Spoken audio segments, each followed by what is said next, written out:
Live from New Delhi, you're watching DD India Live, India's voice to the world. I'm Siddharth Bharadwaj. Coming up in the next 30 minutes.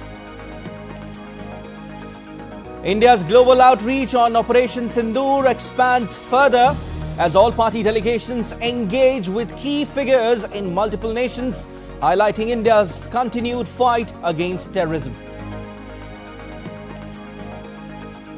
India slams Pakistan at UN Security Council over baseless allegations, accuses it of gross hypocrisy, says Pakistan has repeatedly used the civilian cover to advance the cause of terrorism. Russia and Ukraine begin a major prisoner exchange, a biggest swap where both sides received 390 people in the first stage, while Russia to present peace accord draft soon. US stocks stumble over 1% after Trump invokes EU tariffs. Apple dips 3% on iPhone tariff. Trump says he's not looking for a deal with the EU. Novak Djokovic nears 100th ATP title as he faces Hubert Hurkacz in the final of Geneva Open on Saturday.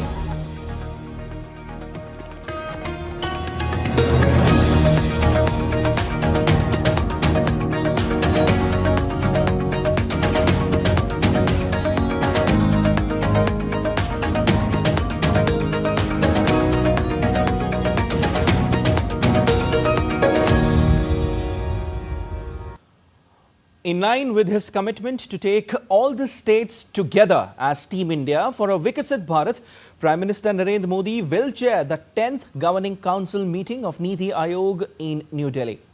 This year's theme is Viksit Rajya for Viksit Bharat at 2047, with the central focus on states and thereby making India a developed nation. Measures for promoting entrepreneurship, enhancing skilling and creating sustainable employment opportunities across the country will also be deliberated in the meeting. The Governing Council of Niti Aayog will also focus on building a consensus on the themes of the 4th National Conference of Chief Secretaries held during 13th-15th of December 2024. Recommendations were made during 4th National Conference of Chief Secretaries on the following 6 key themes: creating enabling ecosystem, focus on Tier 2 and 3 cities; manufacturing, creating enabling ecosystem, focus on Tier 2, 3 cities; services, MSME and informal employment; rural non-farm, MSME and informal employment; urban, opportunities in green economy; renewable energy, and opportunities in green economy, circular economy. The 10th Governing Council meeting will be attended by Chief Ministers and Lieutenant Governors of states and union territories, union ministers and the Vice Chairman, members and the CEO of Niti Aayog.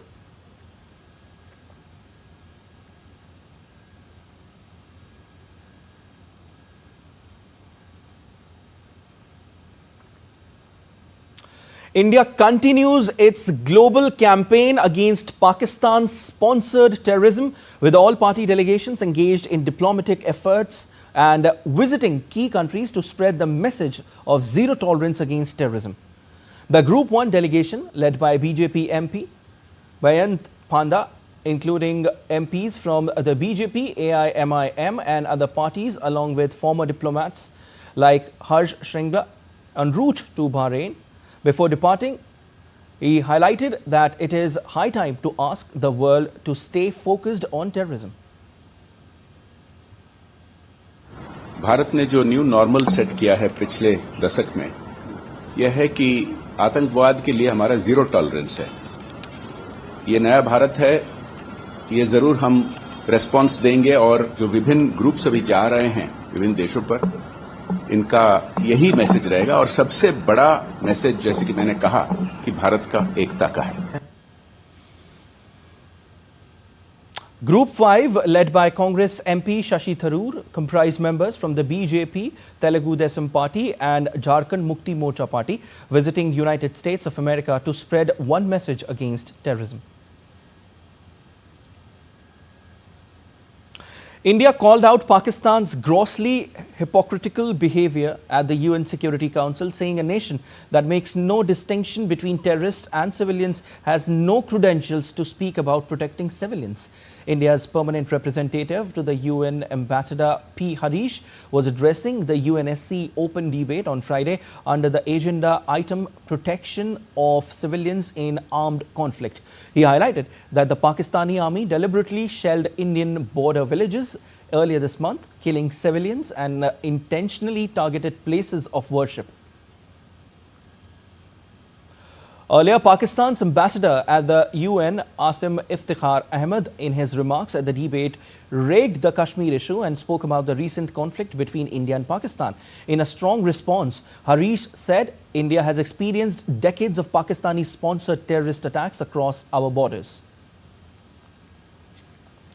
Further, India told the Security Council that earlier this month, the Pakistani army deliberately shelled Indian border villages, killing more than 20 civilians and injuring more than 80. He stressed that the international community should not ignore the adverse impacts of all forms of terrorism, including those emanating from across borders, in the debate on protection of civilians. India has experienced decades of Pakistani-sponsored terrorist attacks across our borders. This has ranged from the horrific 26/11 attack on the city of Mumbai to the barbaric mass murder of innocent tourists in Pahalgam in April 2025. Pakistan has repeatedly used a civilian cover to advance the cause of terrorism. We just recently saw senior government, police and military officials pay respects at the funeral of noted terrorists targeted by Operation Sindoor. A nation that makes no distinction between terrorists and civilians has no credentials to speak about protecting civilians. There was intentional targeting of places of worship, including gurudwaras, temples and convents, as well as medical facilities. To preach at this body after such behavior is grossly hypocritical. Let us be clear. Protection of civilians should not serve as an argument for protection of UN-designated terrorists. Ambassador Harish exposed Pakistan's disinformation campaign on Indus Waters Treaty at UN, explaining why IWT was put into abeyance legally due to Pakistan's state-sponsored terrorism in India's Jammu and Kashmir. India entered into the Indus Water Treaty 65 years ago in good faith. The preamble of the treaty describes that the treaty was concluded in a spirit of goodwill and friendship. Throughout the 6.5 decades, Pakistan has violated the spirit of the treaty by inflicting 3 wars and thousands of terror attacks on India. However, Pakistan has continued to block consistently any changes to this infrastructure and any modifications to the provisions which is permissible under the treaty. In fact, in 2012, terrorists even attacked the Tulbul navigation project in Jammu and Kashmir. These cynical acts continue to endanger safety of our projects and lives of civilians.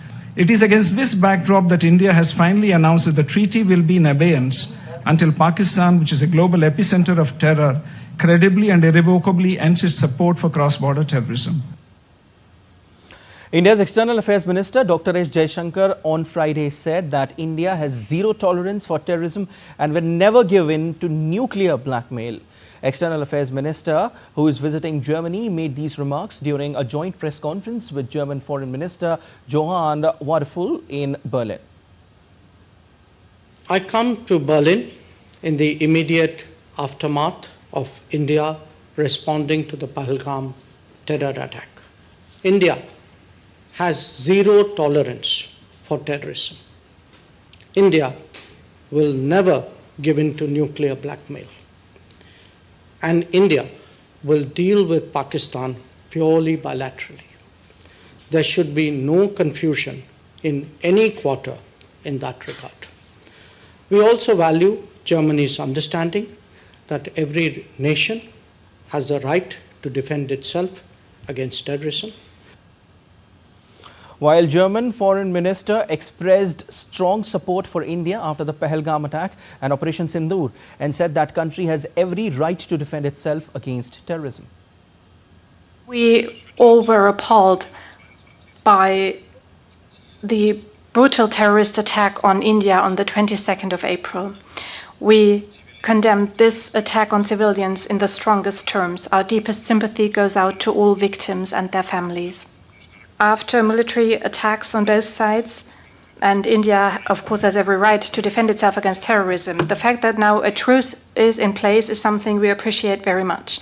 What is important now is that this truce remains stable, that dialogue can happen in order to find bilateral solutions for that conflict, taking into account the vital interests on both sides. Part of this, of course, is naturally effective cooperation in the fight against terrorism.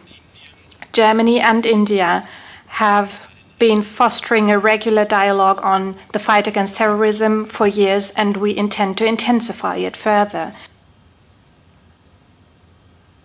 External Affairs Minister also said that Germany is the consistent and powerful supporters of India-EU Free Trade Agreement, and the finalizing of the deal by this year would pave way for more business opportunities between both the countries. Right now, our trade with Germany is good. It's roughly about a $50 billion trade account annually. Where the European Union is concerned, it is our largest trade partner.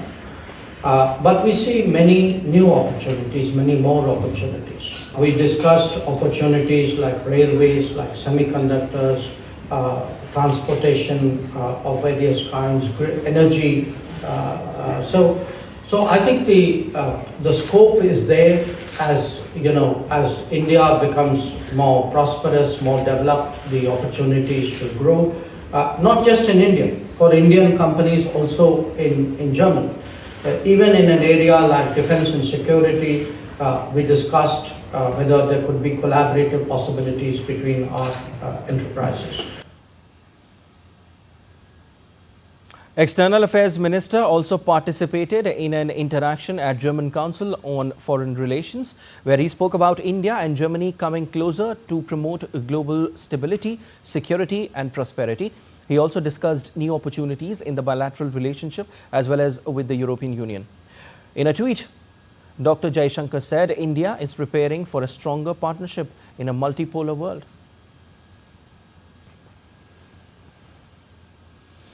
Bangladesh's interim administration is facing deepening instability as political tensions escalate. Mohammad Yunus, the interim leader, is reportedly considering stepping down. Media restrictions too are silencing dissent in an already volatile landscape. An undercurrent of discord seems to be coming to the surface. More in this report. The political climate in Bangladesh is getting rough. In fact, a bit too turbulent for Mohammad Yunus, Bangladesh's interim leader, who is now mulling resignation. Due to political turmoil and stalled reforms, Yunus is facing the heat. Since replacing Sheikh Hasina, he has faced intense pressure from divided parties. The interim government has banned the Awami League under anti-terror laws, citing alleged crimes during last year's protests. Media restrictions have also increased. The media is writing and reporting matters, but many of our editors, many of our key people in the media, they are not facing or feeling safe. Yunus plans to hold elections in June 2026, but the BNP, which is questioning the inordinate delay, is demanding a date this year. He feels trapped amid protests and infighting. The BNP warns it may withdraw support without a clear plan, aiming to stabilize Bangladesh and strengthen regional ties. We should all together make sure that South Asia is a stable area where to see the development, economic and otherwise, of the people of South Asia and lift up the people out of poverty. This is still one of the most poverty-ridden regions in the world. There is also reported tension between Yunus and the military, with Bangladesh's Army Chief General Waqar-uz-Zaman insisting that elections be held by December 2025. Yunus and the military disagree over election timing, port management and Myanmar's corridor. His remarks in China on northeast India being landlocked also stirred controversy with India. All the Islamist parties, the jihadis, they're talking about the greater Bangladesh, and they're talking about including Northeast and many other countries and so on. So in that sense, he is trying to say that I want to promote relations with Northeast India and Bangladesh. This is the old BBIN that he is trying to promote. Indian leaders criticized Yunus's remarks as undermining sovereignty. Bangladesh restricted Indian cotton and yarn imports, prompting India to ban land route imports from Bangladesh on May 17. Trade now flows only through Mumbai and Kolkata ports, reshaping Bangladesh's economic ties. Clearly, Bangladesh's political landscape is evolving real fast, the layers of which are not fully visible yet. Bureau Report, DD India. And still to come on this edition of DD India Live. US-Iran latest nuclear talks end with limited progress. US issues orders easing Syria sanctions after Trump pledge. In IPL, inform Punjab Kings take on eliminated Delhi Capitals on Saturday.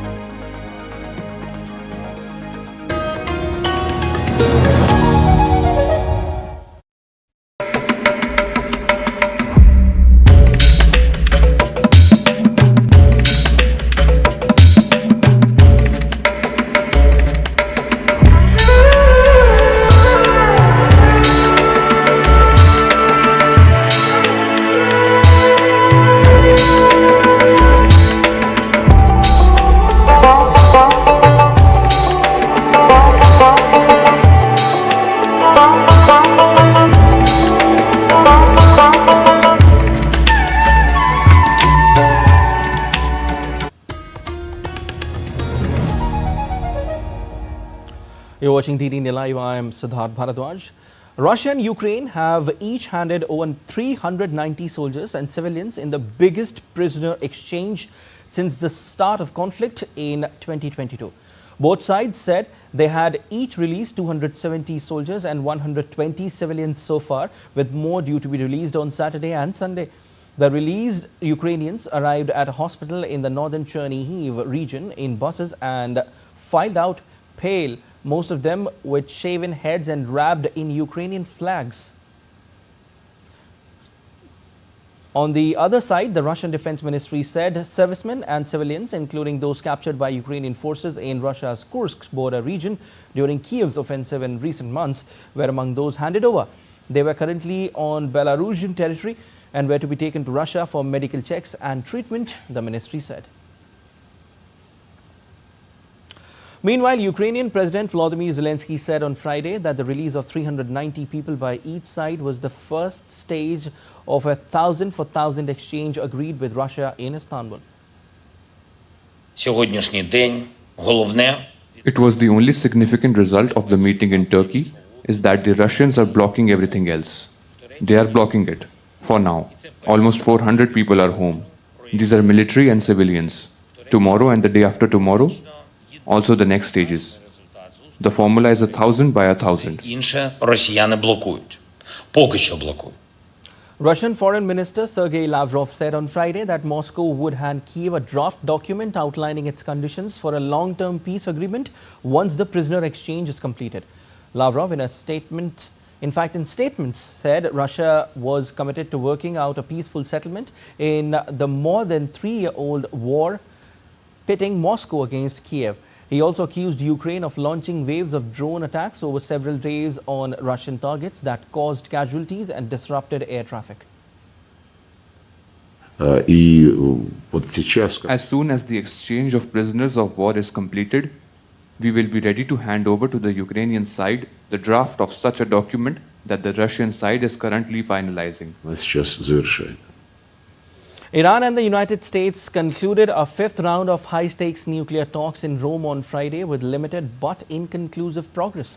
The discussions were led by Iranian Foreign Minister Abbas Araghchi and U.S. Special Envoy to the Middle East Steve Witkoff.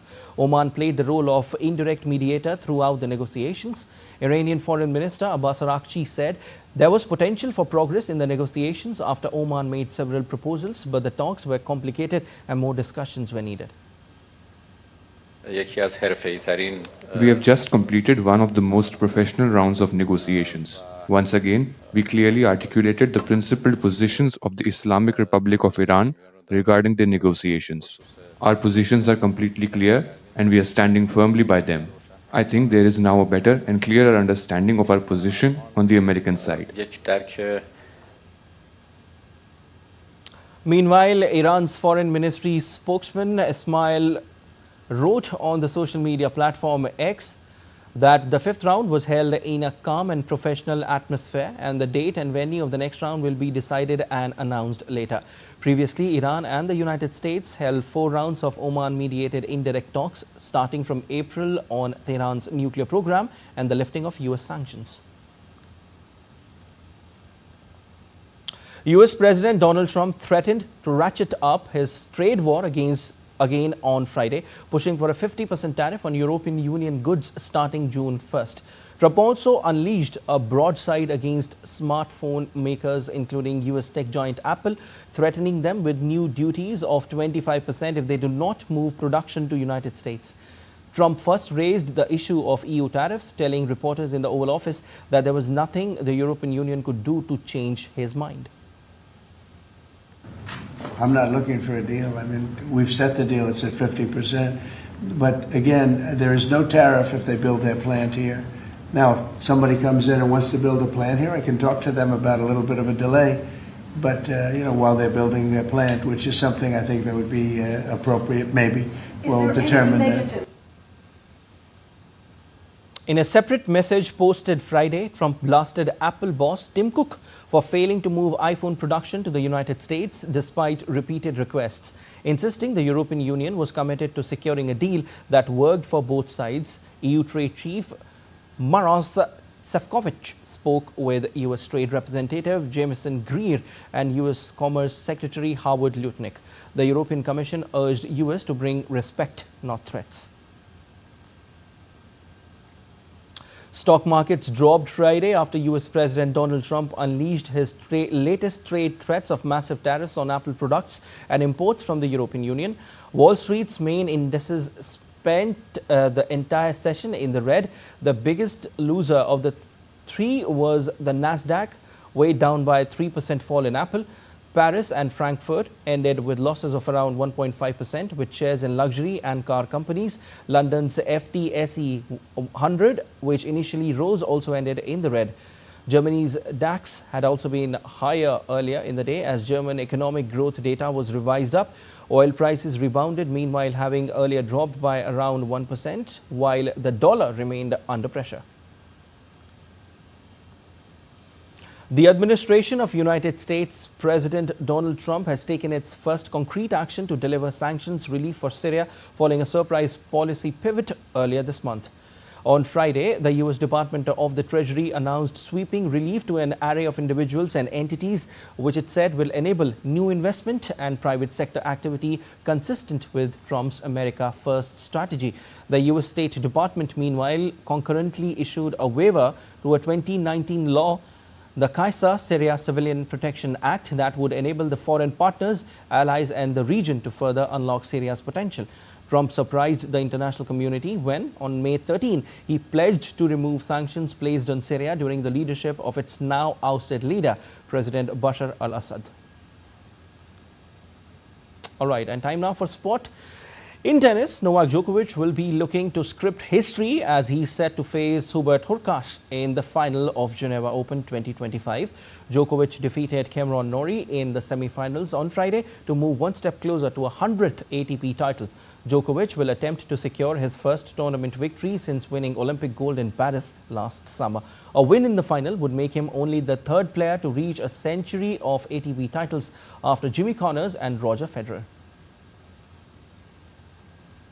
16 days after their game in Dharamshala was abandoned before the completion of the first innings, Punjab Kings and Delhi Capitals will meet again at the Savai Man Singh Stadium on Saturday. The Kings have already sealed their spot in the playoffs for the first time in 11 years after a win against the Rajasthan Royals.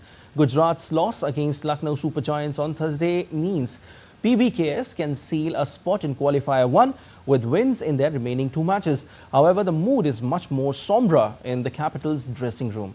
Capitals suffered a 59-run drubbing at the hands of Mumbai Indians, which extinguished the team's hopes of qualification. The team will now hope to finish another below-par campaign with a win.